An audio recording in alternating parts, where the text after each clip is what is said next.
नमस्कार। अर्थ debate with साहिल के देख रहे हैं। अब सब बात करेंगे संसद को लेकर। संसद का मानसून सत्र अब सिर्फ विधायी कामकाज का मंच नहीं बल्कि सत्ता पक्ष और विपक्ष के बीच बढ़ते राजनीतिक टकराव का अखाड़ा बनता दिखाई दे रहा है। 18वें दिन भी सदन में हंगामा जारी रहा और कई बार कार्यवाही स्थगित करनी पड़ी। इसी बीच केंद्रीय गृह मंत्री अमित शाह ने पहली बार इस पूरे विवाद पर सार्वजनिक तौर पर विस्तार से अपनी बात रखी। शाह ने साफ कहा कि वे सत्र शुरू होने के बाद से रोज संसद आ रही हैं और अपने चैम्बर में मौजूद रहते हैं। उन्होंने लोकसभा स्पीकर ओम बिरला को पत्र लिखकर नीट प्रदर्शन और छात्रों पर पुलिस कार्रवाई के मुद्दे पर चर्चा के लिए समय निर्धारित करने का अनुरोध भी किया। शाह ने विपक्ष के हर सवाल का जवाब देने की बात कही और कहा कि सरकार के पास छिपाने के लिए कुछ नहीं है, लेकिन विपक्ष ने शाह के इस बयान को स्वीकार करने के बजाय उन पर ही सवाल खड़े कर दिए। राहुल गांधी ने पूछा कि छात्रों पर गोली चलाने और लाठीचार्ज का आदेश किसने दिया और इसके लिए जिम्मेदारी तय होनी चाहिए।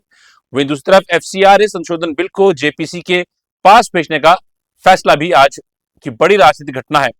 ऐसे में सवाल यही है कि संसद में बहस होगी या फिर हंगामा ही जारी रहेगा। इस पे 3 खास मेहमान हमारा जुड़ चुके हैं, उनका हम रुख करेंगे, उनसे भी इन बातों को समझने की हम कोशिश करेंगे। पर पहले आपको एक रिपोर्ट दिखाएंगे, फिर उनका रुख करेंगे।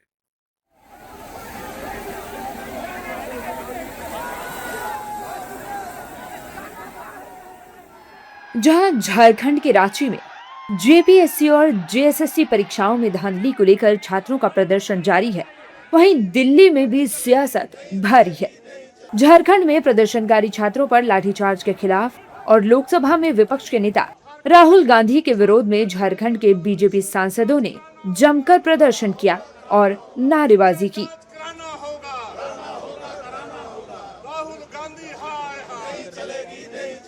बीजेपी सांसद छात्रों पर लाठीचार्ज का विरोध कर रहे हैं और विपक्ष की चुप्पी पर सवाल उठा रहे हैं। केंद्रीय मंत्री संजय सेठ का दावा है कि पूरा घोटाला लगभग 400 करोड़ रुपए का है। वहीं निशिकांत दुबे मुख्यमंत्री हेमंत सोरेन को घेर रहे हैं। और पूरा जो ये घोटाला हुआ लगभग 400 करोड़ रुपए घोटाला है।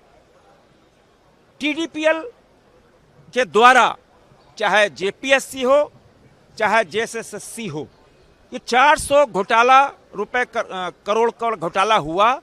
ये हिस्सेदारी किसको किसको गई? झारखंड के बच्चे रोड पर हैं, सड़कों पर हैं और जिस तरह से रांची का डीसी, एसपी, वहाँ के डीजीपी, वहाँ के चीफ सेक्रेटरी जिस तरह से व्यवहार कर रहे हैं, इसका निरंकुश तो मैंने तानाशाह कभी देखा ही नहीं। धर्मेंद्र जो मुख्य आरोपी है वो वहाँ के जो सबसे शीर्षस्थ पदाधिकारी हैं झारखंड के, उनके घर से पकड़ाया। सीबीआई जांच क्यों नहीं देना चाहते हैं? क्योंकि धर्मेंद्र जो पकड़ाया है वो वहाँ के शीर्षस्थ अधिकारी के घर से पकड़ाया है, उनका कंप्यूटर ऑपरेटर है। उनको पता है कि यदि जांच बढ़ेगी तो ये जांच हेमंत सोरेन से लेके वहाँ के मुख्य सचिव तक जाएगी। वहीं जेएमएम सांसद महुआ मांझी का आरोप है कि बीजेपी और कुछ राजनीतिक पार्टी के लोग छात्रों को भड़का रहे हैं। 8% प्रॉब्लम्स को सॉल्व भी कर दिया है। 2% जो बाकी है उसको लेकर छात्र तो लगभग मान गए थे, लेकिन कुछ पॉलिटिकल पार्टियां हैं जो उन्हें जानबूझकर उकसा रहे हैं, नहीं चाहते हैं कि उनका आंदोलन खत्म हो, जिसमें से भाजपा भी एक है। विपक्ष के नेता भले ही झारखंड नहीं जा रहे हो, लेकिन छात्रों को समर्थन देने की बात जरूर कर रहे हैं। वहीं बीजेपी विपक्ष पर हमलावर है। झारखंड पे मैं चुप नहीं हूँ, झारखंड पे मैं चुप नहीं हूँ। प्रेस कॉन्फ्रेंस में मैंने सीधा क्लियरली बोला है, we do not appreciate any violence against our students. मैं चुप नहीं हूँ, खुल के बोल रहा हूँ, ठीक है। पोजीशन लगातार इस पे बोल रहा है, सारे युवाओं से जुड़े हुए मुद्दे, जहाँ तक पेपर लीक का सवाल हो, चाहे हमारे जितने भी प्राइमरी स्कूल्स बंद हुए हो। आज हमने देखा है कि करप्शन किस तरह सीप इन कर गया पूरे सिस्टम के अंदर। दम है खड़गे जी में, ये सत्ता से चिपक कर रहना चाहते हैं। राहुल जी छात्रों से बात करते हैं और समझाते हैं उनको, राहुल जी में दम है तो मुख्यमंत्री से बात करें, दरवाजे में जाकर बैठने का काम करें छात्रों के हक के लिए। लिपापोती नहीं चलेगी, सत्ता में चिपक करके जो भीतर भीतर मलाई खा रहे हैं ना, पूरे देश के लोग जान रहे राहुल जी का, कांग्रेस जी का चरित्र को। वैसे छात्रों को सियासत नहीं बल्कि समाधान चाहिए। अब देखना होगा कि राहुल गांधी प्रदर्शनकारी छात्रों से मिलने रांची जाते हैं या नहीं, और झारखंड सरकार छात्रों की सभी मांगों को पूरा करती है या नहीं। चलिए अब रुक करते हैं हम चर्चा का। 3 खास मेहमान हमारे साथ जुड़ चुके हैं। हमारे साथ मौजूद हैं डॉक्टर अविर मलिक बीजेपी से, सर धन्यवाद, शुक्रिया समय देने के लिए। जगदीप सिंह है हमारे साथ कांग्रेस से, सर धन्यवाद, शुक्रिया समय देने के लिए। और डॉक्टर अभिषेक अलावत है हमारे साथ, पॉलिटिकल एनालिस्ट। सर धन्यवाद, शुक्रिया समय देने के लिए। शुरुआत में डॉक्टर अभिषेक आप से करूंगा और यही समझूंगा आपसे कि जो केंद्रीय गृह मंत्री अमित शाह और एलओपी राहुल गांधी के जो बयान आए हैं, तो उससे आपको क्या लगता है कि संसद का गतिरोध खत्म होने की कोई उम्मीद जगती है? साहिल जी, सर्वप्रथम आपको, आपके दर्शकों को और जगदीप भाई को और अविरल भाई को मेरा प्रणाम। कहीं ना कहीं ऐसा लगता है कि एक नूरा कुश्ती चल रही है पक्ष और प्रतिपक्ष के बीच में। ये कोई असली लड़ाई इनकी है नहीं, क्योंकि अभी सुप्रिया सुले जी के बेटे की शादी में जिस तरीके से इन्होंने गले मिले, जिस तरीके से गलभाइयाँ हुई, खड़गे जी और ये सब जिस तरीके से बड़े प्रेम से इन लोगों की मुलाकात हुई, तो ऐसा लगता है कि एक नूरा कुश्ती चल रही है जनता को दिखाने के लिए। हकीकत में असलियत ये है कि जनता का जो टैक्स पेयर्स का पैसा है उसको बर्बाद किया जा रहा है, और दोनों ही इसमें लिप्त हैं। जहां तक कि नीट के छात्रों की और रांची के छात्रों की जो चिंता व्यक्त की जा रही है, मैं जानना चाहता हूं कि नीट के जब एग्जाम आउट हुए तो नीट ने माना कि हाँ हमसे, एनटीए ने माना कि हाँ हमसे गलती हुई है, उन्होंने एग्जाम रद्द किया। अपनी गलती को सुधारने के लिए उन्होंने दोबारा से एग्जाम कराया, उसके रिजल्ट आ चुके हैं। जिनको एमबीबीएस की सीट्स मिलनी थी सही तरीके से वो मिल चुकी हैं। रांची की स्थिति इससे पूरी तरीके से उलट है। वहां के छात्र केवल ये डिमांड कर रहे हैं कि जो गड़बड़ियां हुई है उस एग्जाम को आप रद्द कर दीजिए। वो अकाउंटेबिलिटी तक तो पहुंचे ही नहीं है। वो अभी केवल ये कह रहे हैं कि इसको दोबारा से करवाइए, जो इसमें खामियां हैं उनको ठीक कर दीजिए। अकाउंटेबिलिटी की तो बात ही नहीं हो रही। और जहां कॉकरोच पार्टी और कांग्रेस पार्टी ने अकाउंटेबिलिटी की बात की थी, तो धर्मेंद्र प्रधान जी इस्तीफा दे चुके हैं। अब मुझे समझ नहीं आ रहा कि ये लोग, जब छात्रों का इन्हें इतना मोह है, इतना प्रेम है इन दोनों को ही पार्टियों को, तो और ये किसी शादी समारोह में इतने प्रेम से मिल सकते हैं, तो ये संसद में क्यों नहीं सही से मिल सकते? इन्हें राम मंदिर के चढ़ावे की चोरी की बड़ी चिंता है, विपक्ष को, समाजवादी पार्टी को बड़ी चिंता है। देखिए, समाजवादी पार्टी के यहाँ पे मौजूद नहीं है व्यक्ति, पर मैं बताना चाहता हूँ वहां पे जिसने भी दान किया अपनी मर्जी से दान किया, किसी ने जबर कंपेल नहीं किया। मेरे जैसा व्यक्ति जो मेहनत से एक एक रुपया कमाता है, हमसे जबरदस्ती टैक्स लिया जाता है, और हमसे उस जबरदस्ती लिए गए टैक्स से ये संसद चलती है, इन सांसदों की तनख्वाह दी जाती है। क्या अपने मीडिया हाउस में, साहिल जी, क्या अपने मीडिया हाउस में, जगदीश जी ने भी मीडिया हाउस चलाया है, क्या ऐसे कर्मचारी को ये टॉलरेट कर लेंगे जो ऑफिस में आए, वो हल्ला करे, काम ना करे और भाग जाए? ये एक ऐसा मैच चल रहा है जहां पे कहीं ना कहीं मुझे ऐसा लगता है कि जो अपोजिशन है वो पाकिस्तान की तरह बिहेव कर रहा है। क्षमा चाहूंगा अपनी भाषा के लिए। पाकिस्तान कई बार केवल एम्पायर्स के डिसीजन के दम पे मैचेस जीत जाया करता था। हमें बड़ा दुख होता था कि काश हमारी कुछ से होती। क्या कांग्रेस पार्टी को ये नहीं पता कि देश का थर्ड अंपायर हम जैसा आम नागरिक है, जो देखता है कि एक नॉन इशू पे हमारी संसद नहीं चलने दी जी। जा रही, और जब हम अपना निर्णय देते हैं बैलेट बॉक्स के तौर पे, तो हमें ये कह दिया जाता है कि आप झूठ बोल रहे हैं, ये वोटर ही खराब है। वोटर को खराब बता दिया जाता है, या वोट चोरी का इल्जाम बता दिया जाता है। जब केरल में कांग्रेस जीत जाती है, कोई दिक्कत नहीं, कोई वोट चोरी नहीं। जब हिमाचल में कांग्रेस जीत जाती है, कोई दिक्कत नहीं, कोई वोट चोरी नहीं। जब झारखंड में विपक्ष की सरकार आ जाती है, कोई वोट चोरी नहीं। क्या ये केवल जनता को बेवकूफ समझने की एक कारण है कि जनता इतनी बेवकूफ है? ये थर्ड एम्पायर हम हैं जनाब, ये जनता। हम ठीक। देख रहे हैं किस तरीके से आप लोग संसद में बिहेव कर रहे हैं। जी ठीक है सर, आता हूं मैं डॉक्टर अविरल का रुख करूंगा, फिर मैं जगदीप सिंह का रुख करूंगा। पहले मैं डॉक्टर अविरल मलिक के रुख करना चाहूंगा। सर, अमित शाह केंद्रीय गृह मंत्री, उन्होंने चर्चा की पेशकश की, फिर भी संसद के गतिरोध में जो है वो टूट नहीं रहा है और चर्चा हो ही नहीं पा रही है।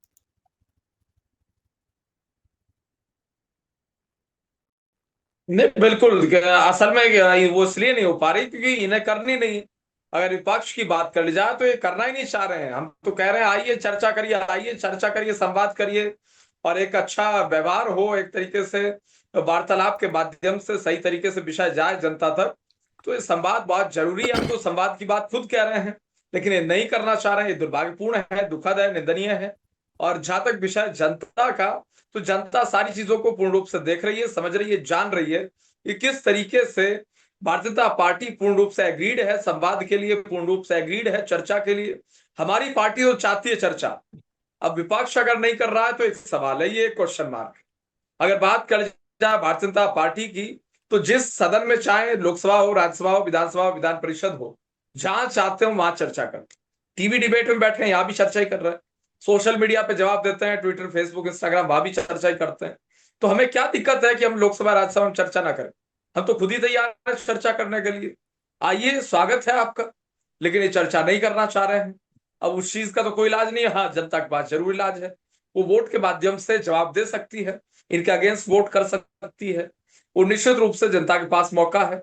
जो अग्रिम एक तरीके से चुनाव आएंगे उसमें जनता जवाब देगी, इसमें किसी रूप में दुराय नहीं है। और अगर बात कर जाए आदरणीय अमित शाह जी की, आदरणीय अमित शाह जी अगर बोलते हैं तो ये सुनेंगे और सवाल जवाब का सही दौर रखेंगे, या तो इसका वचन दे दें पब्लिक डोमेन में। हम तो तैयार हैं पूर्ण रूप से। आइए, चर्चा करिए, आपका स्वागत है। आप सुनिए, अपने समय में बोलिए, कोई दिक्कत नहीं है। यही होना चाहिए, यही एक सम्मानजनक तरीका होता है, यही एक कर्तव्य होती है। अगर इसके आधार पर चलना चाहते हैं, जो लोकतांत्रिक प्रणाली में बहुत जरूरी है, आवश्यक है और अनिवार्य है। देखिए, राजनीति में कुछ तौर तरीके होते हैं, उन्हें फॉलो करना बहुत आवश्यक है। ना तो बदतमीजी की जा सकती है राजनीति में, ना गलत भाषा का प्रयोग किया जा सकता है, ना गलत शब्दों का चयन और उच्चारण किया जा सकता है, ना संसदीय व्यवहार किया जा सकता है। संसदीय व्यवहार के एक तरीके से तहत तो मजबूती के साथ अपना विषय रखें, इसलिए ये अधिकार है विपक्ष का। देखिए, एमपी बन के आए हैं, ये इसलिए तो आए नहीं है विपक्ष वाले कि भाई संसद के बाहर बैठेंगे और प्ले कार्ड लेके फोटो खिंचवाएंगे या रील बनाएंगे। ये इसीलिए तो आए हैं कि अपने कॉन्स्टिट्यूएंसीज की जो बात है, अपना विषय है, वो सदन में रखेंगे, लोकसभा में। और जो राज्यसभा के हैं वो अपने अपने प्रदेशों का विषय रखेंगे। लेकिन वो ना करके अगर बाहर बैठ के प्ले कार्ड्स लहराने लगे और वीडियोस बनवाने लगे, तो फिर ये तो योगेंद्र यादव जी और प्रशांत भूषण जी और बेहतर तरीके से कर सकते हैं। फिर राहुल गांधी जी में क्या चीज है?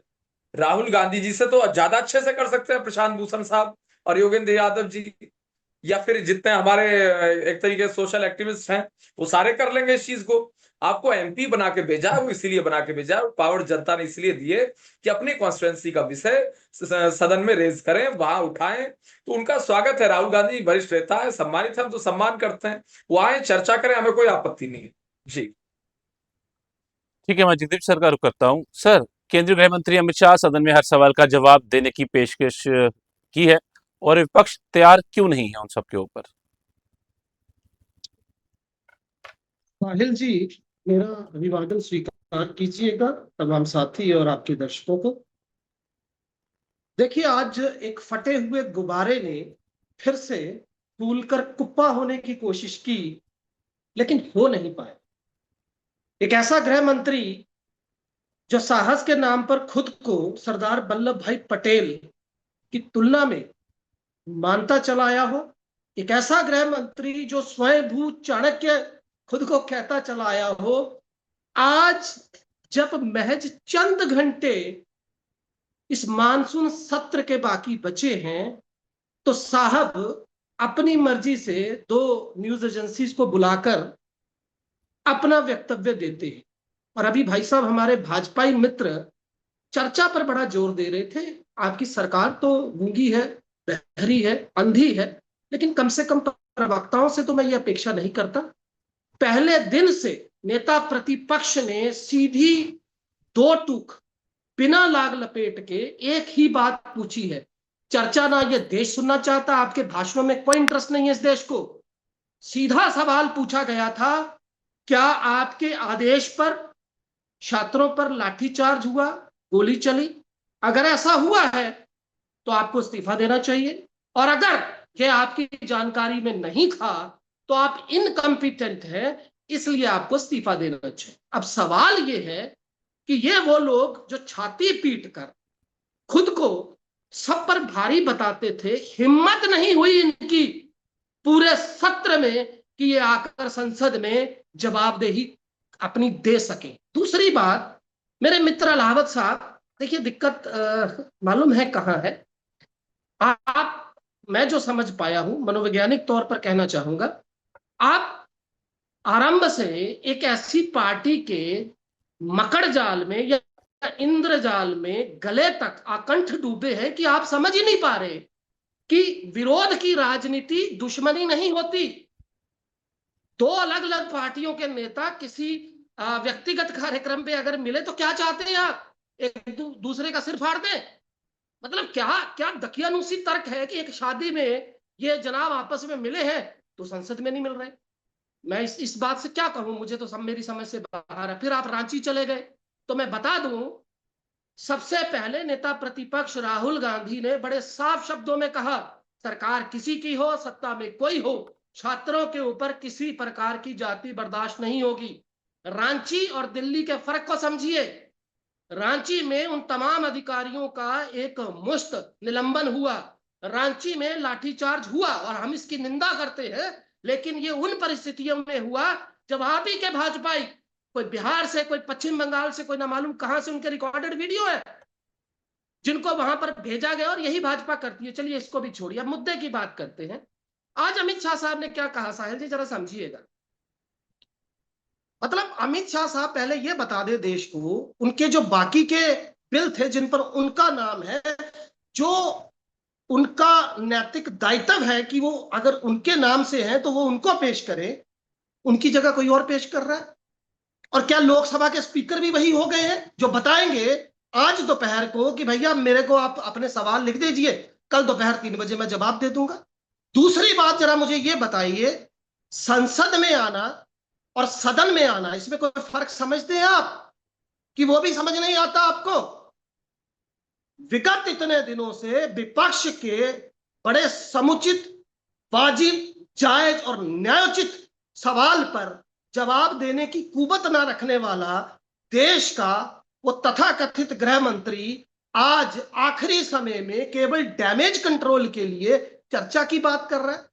और मेरे भाजपाई मित्र उस पर क्या कमाल का भाषण इन्होंने जो है अभी अभी आपके दर्शकों को सुनाया। तो मुख्तसर सी बात यह है, आज की अमित शाह की दलील ये साफ साफ बता रही है कि ये सरकार पूरी तरह से देश के अंदर नुमाया हो चुकी है।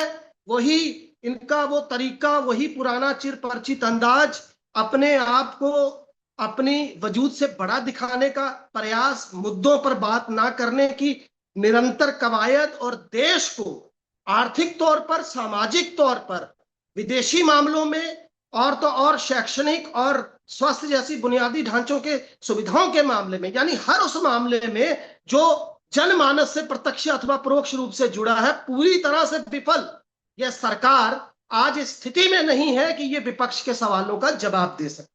और शायद इसीलिए एक आखिरी बात और बोल दूं कि मेरे नेता राहुल गांधी ने आज बड़े तल्ख शब्दों में मीडिया, जो मेन स्ट्रीम मीडिया, उसको ये पूछा कि जब आप अमित शाह साहब के पास जाते हो तो चूहों की तरह क्यों पेश आते हो? कभी उनकी धोती पर सवाल खड़ा करते हो, जनाब आपने धोती बड़े अच्छे रंग की पहनी है। कभी मेकअप पर बात करते हो, मुद्दे की बात क्यों नहीं करते हो? तो मैं ये कहना चाह रहा हूं कि ये देश जानता है और आज स्थिति ऐसी है कि भाजपाइयों का समय पूरा हो चुका है और आने वाला वक्त इनको किस तरीके से लोकतांत्रिक ढंग से जमीन दोज करेगा उसका इनको अंदाजा भी नहीं। जी साहिल जी।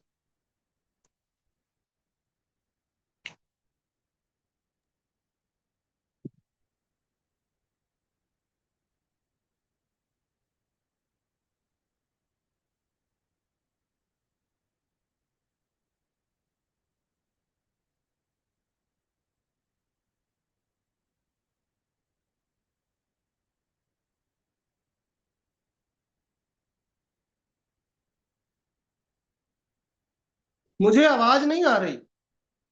मुझे भी नहीं आ रही है, कुछ गड़बड़ हो गई है, शायद टेक्निकल फॉल्ट है।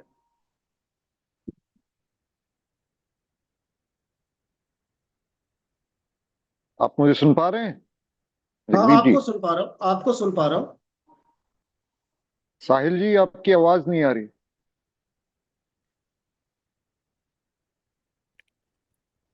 Hello hello. जी साहिल जी। जी जी सर।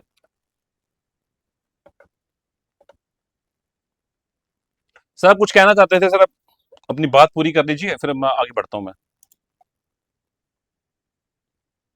मैं बात पूरी शुरू करूं या जगदीप जी? जी जी जी, डॉक्टर अभिषेक आप ही सर। देखिए, जगदीप भाई की बातों से बहुत हद तक मैं सहमत हूं, बहुत हद तक सहमत हूं। जो इन्होंने इल्जाम सरकार के ऊपर लगाए वो बहुत हद तक जायज है। मैं केवल इस बात पे सहमत नहीं हूं जगदीप भाई की। देखिए, अगर किसी व्यक्ति को मैं मानता हूं और जानता हूं और पब्लिकली डिफेम करता हूं कि ये व्यक्ति सही नहीं है, तो मैं उससे अगर कहीं कोर्ट में या किसी शादी समारोह में मिल जाऊं तो मैं उससे गलभाइयां नहीं करूंगा, मैं उससे स्वीट टॉकिंग नहीं करूंगा, क्योंकि मुझे मालूम है कि वो व्यक्ति इस लायक नहीं है कि उससे इस तरीके की बातें की जाएं। परंतु जिस तरीके का व्यवहार दिखता है शादियों में, ये मैं दोनों पक्षों के विषय में बात कर रहा हूं। एक तरफ तो निशिकांत दुबे जी आरोप लगाते हैं कि सोरोस से पैसे ले रहे हैं राहुल गांधी जी, और दूसरी तरफ राहुल गांधी जी कहते हैं कि ये सरकार बिकी हुई है। और जब ये आपस में मिलते हैं किसी शादी समारोह में ऐसे बिके हुए लोगों के साथ, जिन्हें अगर उन्हें पूर्ण विश्वास है अपने अपने लगाए हुए इल्जाम पे, तो इस तरीके की बातचीत, इस तरीके की मित्रतावत व्यवहार, मैं इसको उचित नहीं मानता। मैं इसको ये समझता हूं कि आप लोग चोर चोर मुसेरे भाई हो, आप सब मिले हुए हो, और केवल जनता को बेवकूफ बनाने के लिए जब आप मीडिया के सामने आते हो या सदन पे होते हो तो आप इस तरह की अभद्र भाषा का एक दूसरे के लिए प्रयोग करते हो। ये सब मेरे आंखों के सामने, ये एक जनता के सामने प्रकट होता है। जो चीज फिलहाल जो मुझे सबसे बुरी लगती है वो ये लगती है कि हमारे दिए हुए पैसे पे ये जो आपका गतिरोध चल रहा है, ये आप संसद में चर्चा क्यों नहीं करते? जब प्रश्न काल आता है, क्या आपको लगता है कि आप में इतनी, विपक्ष में इतनी क्षमता नहीं है कि वो प्रश्न इतने तीखे दाग सके कि सरकार उनका जवाब ना दे सके? या अमित शाह जी, मैं देखिए ये बात बड़े स्पष्ट रूप से कहूंगा कि जगदीप जी का ये जो इल्जाम है ये बहुत हद तक सही है कि अमित शाह जी को क्या अभी फुर्सत मिली ये कहने की कि हाँ मैं जवाब देने के लिए तैयार हूं? ये घमंड किस लिए? आपको डे वन से क्यों जवाब देने में दिक्कत हो रही थी? आप डे वन से आके अपने आप को फ्रंट फुट पे खेलते, आप बताते कि हमारी कोई गलती नहीं है, जो सही हो सकता था हम कर चुके हैं। मैं एग्जाम्पल फिर दे रहा हूं, छात्रों छात्रों में अंतर किया जा रहा है, पॉलिटिकल कारणों की वजह से सेलेक्टिव आउटरीच की जा रही है, गैसलाइटिंग इसे टर्म दिया गया है साइकोलॉजी की भाषा में। जब जो झारखंड के छात्र हैं वो केवल समाधान चाह रहे हैं, वो चाह रहे हैं कि दोबारा से एग्जाम हो जाएं, दोबारा से सही तरीके से जांच हो जाए, सही लोग कनेक्ट हो जाएं, सही लोग सेलेक्ट हो जाएं। नीट में ये सब कुछ हो चुका है, दोबारा से एग्जाम हो चुका है, परंतु वहां कोई भी इस छात्रों के लिए मुझे दोनों ही पार्टियों से किसी भी तरह की सीरियसनेस नजर नहीं आ रही है। धन्यवाद।